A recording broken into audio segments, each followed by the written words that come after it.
წომა ჩვენ და სახელმწიფო უნდა დანიშნოთ? რა უფლებით ერევით თქვენ ამ დაცვის უფლებაში? ფიქრობ რომ ხართ მიკერძოებული, ვერც ერთი სახაზინო ადვოკატი ვერ მოვა.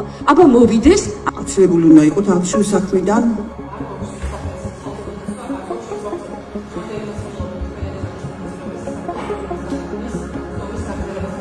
ბატონო, შეგიძლიათ გაგრძელდეთ? წარმოდგენილი 11-ვე ბრალდებულთა მიმართებაში სასამართლო სახაზინო წესით დანიშნავს ადვოკატს. რომელი მუხლის დავასრულოთ, სასამართლომ დანიშნა ადვოკატი სახაზინო წესი და ყველა ბრალდებულთა მიმართებაში ერთი წუთი ბატონო ადვოკატი. დავასრულოთ აღნიშნულ ბატონო მოსამართლე, რა უნდა და მე განცხადების გაკეთების მისება გაქვს, ნუ შემზღუდავთ ძალიან ხო? განცხადებებს გამოდის. დავასრულოთ, ხალბატონათი, აღნიშნულ ბატონო მოსამართლე, მე მაქვს უფლება რომ რეპლიკით ვისარგებლო და განცხადების სახით გავაკეთო და უნდა მომისმინოს სასამართლო ვალდებულება. დარბაზში ერთი წუთი წესრიგი შევინარჩუნოთ, რაიმე ფორმით ხელი შემეშლება სასამართლოს. მაშინ ჩვენ ვინავა და რა სტატუსი გვაქვს გვაინტერესებს. რატო უნდა დავასრულოთ ბატონო მოსამართლე? გამოდის რომ ჩვენ იგნორს გვიკეთებთ 11 თუ 15 ადვოკატს და სახაზინო ადვოკატს ნიშნავთ. რას ნიშნავს თქვენი ქცევა ვერ გავიგე? თუ არ მოგწონთ შეგიძლიათ დატოვოთ თომათა დარბაზში. ბატონო დატოვო ვერ გავიგე. ხა იმიტომ რომ თქვენ არ მოგწონთ ჩვენ და სახაზინო უნდა დანიშნოთ. ისი არ შეიძლება ბატონო მოსამართლე. არ შეიძლება. თქვენი საქციელი რა. მიიღო გადაწყვეტილება შესაბამისად ყველა ბრალდებულთა მიმართებაში დანიშნულია ადვოკატის სახაზინო წესით. თქვენ რომ დღეს სახაზინო წესი და ადვოკატები დანიშნეთ, ეს ნამდვილად არ ნიშნავს იმას, რომ ამ საქმეს ისე გაიყვანთ და ისე დასრულდება, როგორც ეს თქვა, თავშივე თან ჩანაფიქრი იყო. ნამდვილად არ მოხდება ეს. ამის უფლებას არ მოგცემთ. ეს ერთი, მეორე, ნახეთ, სივაკოვ და ყუხარჩიკ 4 ადვოკატი ყავდა, რა საჭირო იყო მათთვის, რომ კიდევ სახაზინო წესით ადვოკატი დაგენიშნათ. როცა ჩვენ ცხადდებით აქ 4-ვე ადვოკატი და ცვირით ყოველ შემთხვევაში ერთმანეთს თუ ყოველდღე არ ავად. ეს კიდევ მეორე. ბატონი რეზო იმიტომ არ იმყოფება ამ პროცესზე, რომ მას გავთხილებული ყავდით არაერთხელ და თქვენ მაინც ჩანიშნეთ დღეს პროცესი. ეს ერთი. მაინტერესებს ჩემს დაცვის ქვეშ მყოფს, რომელიც არასრულწლოვანი არ არის. 21 წელს მიუღწეველი პირი არ არის. თავად არ მოუთხოვია სავალდებულო დაცვა ბატონო მოსამართლე.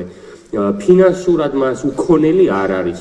თქვენ დღეს ამ პროცესზე მოსამართლე რომ ბრძანდებით და სახელმწიფო რესურსი რომ არის ის სავალდებულო დაცვა მათ შორის და კანონით რომ ხართ შებოჭილი, ჩემს დაცვის ქვეშ ყავს რომელი მუხლის, რომელ საფუძველზე რომ მიმითითოთ თუ შეიძლება და ამას ვერ მეტყვით. აქედან გამომდინარე ბატონო მოსამართლე, თქვენ აცილების შუანგომებას ვაყენებთ, რომელიც საერთოდ აღარ მსიამოვნებს ამას რომ ვაყენებთ, რომ ყველა პროცესზე თქვენი აცილების შუანგომობა არის დასაყენებელი რეალურად. იცით რატო? შეიძლება თქვენ გადაწყვეტილება მიღებული გქონდეთ უკვე ძალიან დიდი ხნით ადრე, მაგრამ პროცედურულად მაინც ხო შეიძლება გამართოთ ეს პროცესი და კანონი მაინც არ დაარღვიოთ. სახაზინო ადვოკატს ნიშნავთ ბატონო მოსამართლე, რომელსაც შეუძლია ჩემი დაცვის ქვეშ ყოფის სასარგებლოთან საწინააღმდეგო რაიმე კითხვა დასვოს.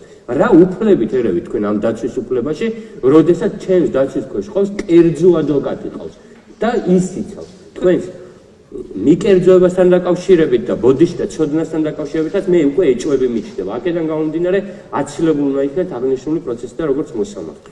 თქვენ რეალურად უჯიერად ეპყრობით სახელმწიფო რესურსსაც, ფიქრობ რომ ხართ მიკერძოებული, ეს პროცესები არ გავს იმას, რომ თქვენ სურვილი გაქვთ, რომ ეს ადამიანები იყვნენ თავისუფლებაზე.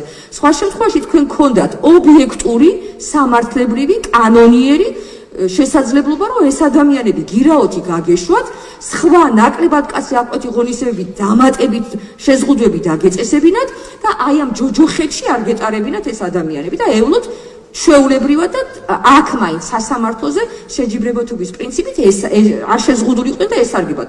თქვენ ყველაფერს აკეთებთ იმისთვის, რომ მოიყვანოთ, ვერც ერთი სახაზინო ადვოკატი ვერ მოვა. აბა მოვიდეს, არ გაეცნოს ამ საქმის მასალებს და ისე განახორციელოს დაცვა. ვერ მოვა. მე არ მივცემ უფლებას, მოვიდეს სახაზინო ადვოკატი, რომელიც არ გაეცნობა ამ ყველა ტომს, არ მოусხმევს ხმობის ოქროს და ისე გადაწყვეტს, რომ გაიცვას ვალერის ინტერესები. თუ არ გამოცხადება რომელიმე თქვენგვანი, იგივე მოცემულობით წინაშე არ მოჩნდებით. საბარაუდოდ მოსამართლეც ხო არ დავნიშნოთ, იქნებ მოსამართლეს რამე პრობლემა შეექმნას. ჭირდებოდათ ნამდვილად პასუხი გაგეცეთ მე და ეხლა. სახაზინო ადვოკატებზე არ ვართ არც ერთი თანახმა და უარს ვაცხადებთ ნებისმიერი სხვა ადამიანების ჩართულობაზე. ეგრევე რომ გადაწყვეტილებას იღებთ, იქნება რას გეუბნებით ისეც რომ შეცვალოთ ეგ გადაწყვეტილება. ანუ ესე დარწმუნებული ხართ თქვენ თავში რომ რასაც მიიღებთ ყველაფერი სწორია? არა, არაფერი არ არის სწორი, რაც აქამდე მიგიღია. დავასრულოთ. მე მეორე მე ვენდობი ჩემ ადვოკატს და